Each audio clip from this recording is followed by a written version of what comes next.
នៅក្នុងក្រុមគ្រួសារមួយហើយមានបងថ្លៃនិងប្អូនថ្លៃ2នាក់ត្រូវបានឪពុកម្ដាយបញ្ជាឲ្យទៅដកដំឡូងនៅឯចំការតែ2នាក់អ្នកទាំងពីរមិនចង់ទៅទេក៏ប៉ុន្តែដោយសារតែមានការបង្ខំពីឪពុកម្ដាយហើយម្យ៉ាងទៀតត្រូវនឹងចំពេលដែលអត់លុយចាយថែមទៀតអ្នកទាំងពីរក៏សម្រេចចិត្តនាំ2នាក់បងថ្លៃប្អូនថ្លៃនឹងទៅដកដំឡូងតែម្ដងទៅលុះពេលទៅដល់អ្នកទាំងពីរក៏បានធ្វើការដកដំឡូងធម្មតាលុះយូរទៅដូចជាហត់អស់កម្លាំងក៏នឹងគ្នាសម្រាកមកសន្ទុះបន្ទាប់មកទៀតដល់ពេលថ្ងៃត្រង់អ្នកទាំងពីរក៏ឈប់ដកដំឡូងហើយក៏បរិភោគអាហារថ្ងៃត្រង់ដោយសារតែហត់ផងអស់កម្លាំងផងម្យ៉ាងទៀតបន្ទាប់ពីញ៉ាំអាហាររួចអ្នកទាំងពីរក៏មានអារម្មណ៍ថាងងុយដេកហើយប្អូនថ្លៃស្រីក៏បានដេកនៅក្នុងខ្ទមមុនលងលក់មុនទៅចំណែកឯបងថ្លៃប្រុសវិញគាត់នៅលេងទូរស័ព្ទបណ្ដើចាក់ចម្រៀងស្ដាប់បណ្ដើហើយដេកលេងបណ្ដើលុះមកស្ទុះក្រោយមកអ្នកទាំងពីរក៏ដេកលងលក់តទៅស្រាប់តែភ្ញាក់ម្ដងខាងប្រុសបងថ្លៃប្រុសនឹងភ្ញាក់មុនហើយគាត់ក៏សម្លឹងមើលទៅប្អូនថ្លៃស្រីហើយឆ្នាំនេះប្អូនថ្លៃស្រីរបស់គាត់មានអាយុ18ឆ្នាំនាងមិនទាន់ឈប់សិក្សានៅឡើយទេចំណែកឯបងថ្លៃរបស់នាងនៅពេលដែលឃើញនាងដេកលងលក់ហើយគួបផ្សំទៅនឹងសម្រស់របស់នាងស្រស់ស្អាតពីធម្មជាតិផងនោះបងថ្លៃក៏មានអារម្មណ៍មួយគិតថាយីអើប្អូនថ្លៃអញស្អាតណាស់តើប្រសិនជាបានភ្លក់រសជាតិមិនដឹងជាល្អយ៉ាងណាទេណ៎ហើយដោយសារតែប្រពន្ធរបស់បងថ្លៃនឹងគាត់សម្រាប់កូនថ្មីទៀតធ្វើឲ្យបងថ្លៃនឹងគាត់មានអារម្មណ៍ថាជួមាត់ពុំដែលបានភ្លក់រសជាតិពុំដែលបានសាកល្បងលើក្រែមដល់ណាឡើយអស់រយៈកាលជាង2ខែមកហើយពេលនោះហើយគឺអារម្មណ៍របស់បងថ្លៃក៏បានពុះកញ្ជ្រោលចង់សាកចង់ដឹងចង់សុំប្អូនថ្លៃភ្លក់ឡមើលពេលនោះគេក៏បានបបោសអង្អែលចុះឡើងធ្វើឲ្យប្អូនថ្លៃរបស់គាត់ភ្ញាក់ពីដំណេកហើយក៏និយាយថាបងធ្វើអីនឹងបងហើយបងថ្លៃរបស់នាងក៏និយាយលងលោមអូនណាបងមានអារម្មណ៍ពុះកញ្ជ្រោលខ្លាំងណាស់តើអូនអាចឲ្យបងបដោះសិនអាសន្នសិនបានទេអូនហើយប្អូនថ្លៃក៏និយាយថាទេមិនអាចទេបងហើយបងជាបងថ្លៃរបស់ខ្ញុំបងមិនអាចធ្វើរឿងនេះបានទេដោយសារតែនាងជាក្រមុំព្រហ្មចារីហើយនាងនៅសិក្សាទៀតនាងមានភាពអៀនខ្មាស់មិនហ៊ានឲ្យបងប៉ះពាល់ខ្លួនប្រាណនាងឡើយដោយសារតែខាងប្រុសមានអារម្មណ៍ខ្លាំងពេកលោកក៏បានលងលោមនិយាយចេះនិយាយចោះហើយនឹងសន្យាទិញទូរស័ព្ទទំនើបឲ្យនាងមួយដោយសារតែឃើញថាបងប្រុសប្រងទិញទូរស័ព្ទឲ្យមានអារម្មណ៍ទន់ចិត្តបន្តិចហើយនាងក៏និយាយបញ្ជាក់ទៅប្រាប់បងថ្លៃប្រុសថាពិតមែនឬបងបើសិនជាពិតមែននោះហើយដោយសារតែនាងទៅពេញក្រមុំពុំដែលតន់ស្គាល់រសជាតិស្នេហាហើយម្យ៉ាងនាងក៏ចង់ដឹងសាកមើលតែនាងក៏និយាយទៅកាន់បងថ្លៃប្រុសថាបងបើសិនជាបងជាមួយខ្ញុំដេកជាមួយគ្នាមែនអូនសុំម្យ៉ាងកុំឲ្យបងប្រាប់បងស្រីហើយនឹងប្រាប់ឪពុកម្ដាយយើងអីពេលនោះបងថ្លៃប្រុសក៏បានព្រមព្រៀងសន្យាមិនហ៊ានប្រាប់ទៅនរណាឡើយម្យ៉ាងទៀតដោយសារតែជាសាច់ថ្លៃបង្កើតអញ្ចឹងរឹតតែមិនហ៊ានប្រាប់មិនហ៊ានឲ្យបែកធ្លាយខ្លាចខ្មាស់ដល់ខ្លាចខ្មាស់គេពេលនោះប្អូនស្រីក៏ព្រមដោយសារតែបងបានសន្យាថានឹងលាក់បាំងបន្ទាប់មកអ្នកទាំងពីរក៏ចាប់ផ្ដើមប្រតិបត្តិការហើយនឹងឡើងឋានសួគ៌ជាមួយគ្នាតែដោយសារតែសម្រស់ខាងប្អូនថ្លៃស្អាតពេកបងថ្លៃប្រុសក៏ទ្រាំមិនបានសុំម្ដងហើយម្ដងទៀតម្ដងហើយម្ដងទៀត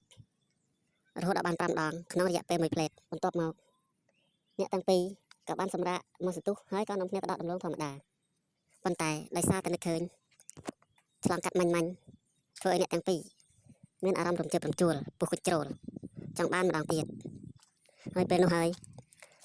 គឺអ្នកទាំងពីរក៏បានក្រេបទឹកឃ្មុំជាមួយគ្នាអស់មួយល្ងាចទៅចំណែកឯដំឡូងក៏កោះមិនសូវបានពេញក៏យន្តដោយសារតែអ្នកទាំងពីរគិតតែពីស្រួលជាមួយគ្នាខ្លាំងពេកលុះពេលត្រឡប់ទៅផ្ទះវិញ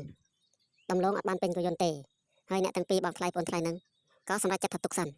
ហើយចាំស្អែកចាំយើងត្រឡប់មកដកម្ដងទៀតពេលទៅដល់ផ្ទះអ្នកផ្ទះសួរថាឯណាដំឡូងមិនកំឃើញបានដកអ្នកទាំងពីរក៏និយាយដោះសារថាដោយសារតែពិបាកដកអត់បានហើយបានតិចពេកក៏សម្រេចចិត្តថាមិនដឹកមកផ្ទះទៅហើយចាំស្អែកចាំទៅដកម្ដងទៀតដើម្បីបំពេញក៏យន្តឪពុកម្ដាយនៅផ្ទះក៏ជឿតាមកូននិយាយ ដោយគាត់គិតថាវានៅក្មេងប្រហែលជាដកមិនបានច្រើនទេហើយយ៉ាងទៀតលំអកយន្តហ្នឹងក៏ធំទៀតមិនអាចពេញទេអញ្ចឹងក៏បដ ாய் ឲ្យស្អែកទៅមួយថ្ងៃទៀតទៅហើយប្អូនថ្លៃស្រីហ្នឹងក៏បានសរសេរលិខិតសុំច្បាប់ពីសាលាដើម្បីឲ្យបានទៅដកដំឡូងជាមួយបងថ្លៃលុះថ្ងៃទី2អ្នកទាំងពីរទៅដល់ក៏សម្រេចចិត្តព្រមព្រៀងគ្នាថាឥឡូវយើងធ្វើម៉េចដកដំឡូងឲ្យបានច្រើនឲ្យពេញកយន្តសិនបន្ទាប់មកចាំយើងឡើងតាមសួរជាមួយគ្នាចឹងអ្នកទាំងពីរក៏ព្រមព្រៀងដោយសារតែមានកម្លាំងចិត្តគិតថាបានឡើងតាមសួរអ្នកទាំងពីរក៏ខិតខំប្រឹងប្រែងកោះដំឡូងរហូតដល់ពេញកយន្តដូចដែលនិយាយគ្នាមែននៅពេលដែលពេញកយន្តហើយអ្នកទាំងពីរក៏សម្រាប់ហូបបាយដូចរាល់ដងបន្ទាប់ពីបាយរួចសម្រាប់មួយផ្លេតក៏ចាប់ផ្ដើមប្រតិបត្តិការទៀតលុះពេលប្រតិបត្តិការជាច្រើនដងរួចមកហើយគប់ផ្សំទៅនឹងថ្ងៃក៏កាន់តែល្ងាចទៅហើយអ្នកទាំងពីរក៏បាននាំគ្នាមកផ្ទះយកដំឡូងទៅលក់នៅឯសៃឡូហើយក៏បានលុយប្រគល់លុយទៅឲ្យឪពុកម្ដាយនឹងគាត់រៀបចំចាត់ចែងធ្វើអ្វីតាមតែគាត់ទៅចំណែកឯបងថ្លៃបងថ្លៃពីរនាក់នៅពេលដែលមានថ្ងៃទំនេរអ្នកទាំងពីរក៏បានបបួលគ្នាណាត់ជួបគ្នាកន្លែងណាស្ងាត់ស្ងាត់ហើយក៏បាននាំគ្នាឡើងតាមសួរជាច្រើនលើកច្រើនសារប៉ុន្តែឪពុកម្ដាយនិងក្រុមគ្រួសារពុំមាននរណាម្នាក់ដឹងរឿងរបស់បងថ្លៃបងថ្លៃពីរនាក់នឹងឡើយដោយសារតែពួកគេបានលាក់បាំងចិត្តបន្ទាប់ពីបានឡើងតាមសួរជាមួយបងថ្លៃស្រីរួចមកបងថ្លៃជាប្រុសនោះក៏មានអារម្មណ៍មួយទៀតទៅលើបងថ្លៃដែលជាបងបង្កើតរបស់ប្រពន្ធខ្លួនបុរសនោះក៏បានទៅឃ្វាលគោហើយគាត់ក៏បានទៅរកត្រីរកកង្កែបដូចរដងប៉ុន្តែថ្ងៃមួយនោះគាត់ក៏បានទៅឆក់ត្រីឆក់កង្កែបហើយដោយសារតែអត់មានអ្នកជួយកាន់ទ្រុងដើម្បីចាប់កង្កែបចាប់ត្រីដាក់ទ្រុងគាត់ក៏បានធ្វើជានិយាយលេងហើយបបួលបងថ្លៃរបស់គាត់នឹងទៅចាប់កង្កែបហើយពេលនោះក៏ជាពេលដែលគាត់ទៅឃ្វាលគោផងដែរអញ្ចឹងអ្នកទាំងពីរក៏បានព្រមព្រៀងគ្នាដោយប្រាប់ឪពុកម្ដាយប្រាប់ប្រពន្ធហើយនឹងប្រាប់ប្តីរបស់គាត់ថាយើងទៅចង់គោទៅឃ្វាលគោហើយឆ្លៀតពេលទំនេរហ្នឹងក៏បានឆក់ត្រីឆក់កង្កែបជាមួយបងថ្លៃជាមួយបងថ្លៃស្រីបងថ្លៃប្រុសលុះពេលដែលទៅដល់គាត់ទាំងពីរក៏បានឆក់កង្កែបឆក់ត្រីចាប់បានដោយរត់លុះពេលទៅដល់អ្នកទាំងពីរក៏បានបញ្ចេញគោចងរួចហើយក៏នាំគ្នាទៅឆក់កង្កែបឆក់ត្រីតាមធម្មតាលុះកាន់ទៅឆក់យូរទៅចូលទៅដល់កន្លែងមួយមានព្រៃជិតស្ដុកហើយរាំងតែស្ងាត់ហើយពេលនោះកង្កែបក៏អត់សូវមានត្រីក៏អត់សូវមានប៉ុន្តែបងថ្លៃប្រុសហ្នឹងក៏មានអារម្មណ៍មួយធ្វើជាបបួលបងថ្លៃមួយទឹកហើយពេលនោះបងថ្លៃក៏បានមួយទឹកដោះខោដោះអាវស្រាតដើម្បីលុបលាងខ្លួនហើយយកខោទៅហាលចំណែកឯបងថ្លៃស្រីឃើញអញ្ចឹងក៏គាត់ក៏មិនមកដែរគាត់ក៏សង្ងំនៅស្ងៀមហើយបាត់ភ្នែកម្ខាងបើកភ្នែកម្ខាងលក្ខណៈថាអៀនតែដល់ពេលយូរទៅបងថ្លៃប្រុសក៏ចេះតែមុជទឹកចុះឡើងក៏បបួលបងថ្លៃស្រីហ្នឹងចូលទៅមុជជាមួយគ្នាហើយបងថ្លៃស្រីក៏មិនដឹងធ្វើម៉េចដោយសារតែបងថ្លៃបបួលហើយក៏សម្រេចចិត្តចូលទៅមុជជាមួយគ្នាតែម្ដងទៅកំឡុងពេលនោះអ្នកទាំងពីរមុជទឹកដោយដោះកៅអៅស្រាតទាំងពីរនាក់ដោយសារតែបងថ្លៃប្រុសហ្នឹងប្រពន្ធទៅតែសម្រាប់បាន2ខែជាងហើយចំណែកឯបងថ្លៃស្រីគ្រួសារគាត់ប្តីគាត់ធ្វើការនៅឆ្ងាយពុំសូវបានត្រឡប់មកផ្ទះទេយូរមកផ្ទះម្ដង3-4 ខែមកផ្ទះម្ដងធ្វើឲ្យអ្នកទាំងពីរក៏មានអារម្មណ៍មួយ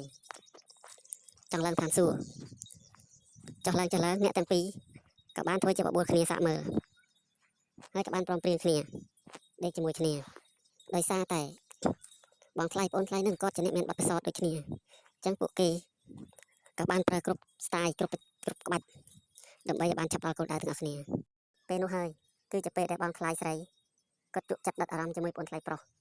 ហើយថ្ងៃក្រោយគាត់ក៏បានយកលេសប្រាប់ពុកម្ដាយប្រាប់ប្តីដើម្បីទៅឆក់ត្រីទៅឃ្វាលគោជាមួយបងថ្លៃជានឹកញយជាច្រើនលើកច្រើនសារហើយអ្នកទាំងពីរក៏បានត្រៀបទឹកឃ្មុំក៏បានឡើងតាមសួរជាមួយគ្នាជាច្រើនលើកច្រើនសារដោយដែលអ្នកទាំងពីរបានតម្រង់ពិតមែននៅក្នុងគ្រួសារនឹងដដែលកូនប្រសាប្រុសក៏បាននាំម្ដាយក្មេកឡើងតាមសួរជាមួយគ្នាដោយសារតែម្ដាយមានរូបរាងស្រស់ស្អាតនៅក្មេងស្អាតជាងប្រពន្ធរបស់ខ្លួនទៀតអញ្ចឹងកូនប្រសាប្រុសក៏នឹកឃើញវិធីសាស្ត្រមួយមធ្យោបាយមួយដោយយកកូន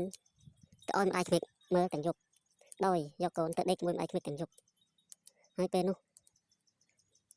គាត់ក៏បានឡើងទៅស្រាប់តែឃើញម្ដាយគាត់ស្លៀកសម្លុយ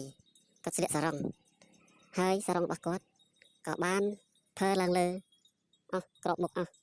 ហើយអីវ៉ាន់របស់គាត់នៅលើគោកអញ្ចឹងកូនប្រសាប្រុសឃើញហើយក៏ទ្រាំមិនបានក៏បានឡើងលើហើយក៏នាំម្ដាយក្មេកឡើងតាមសួរជាមួយគ្នាចំណែកឯម្ដាយវិញ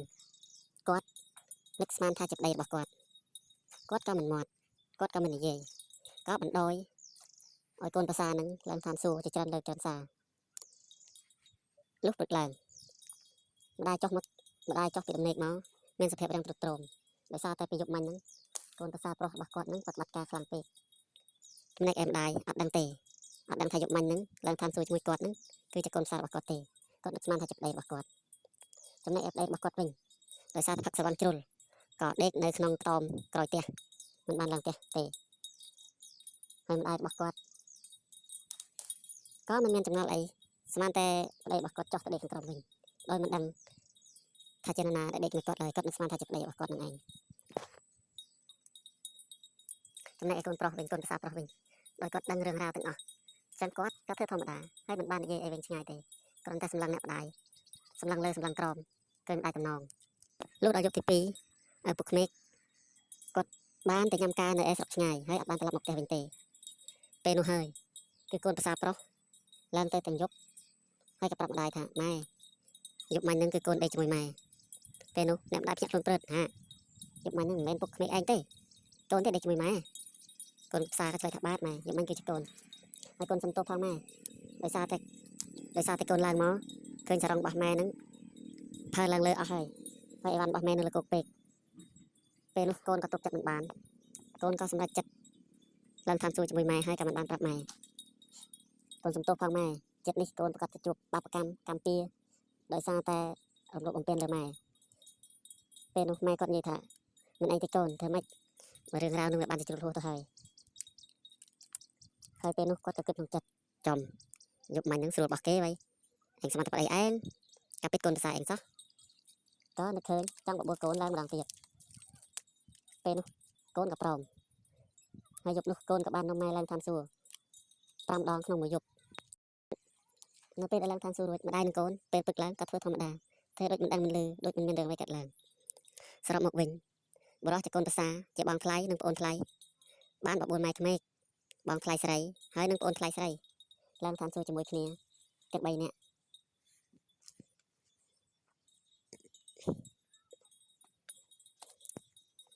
សូមបងប្អូនជួយចុច like subscribe និងដាក់រូបបណ្ដឹងអ្នកមួយផងដើម្បីឲ្យ admin បាននិទានរឿងបែប romantic បែបស៊ីអារម្មណ៍រំជើបរំជួលឲ្យបងប្អូនទាំងអស់គ្នាបានស្ដាប់សូមអរគុណ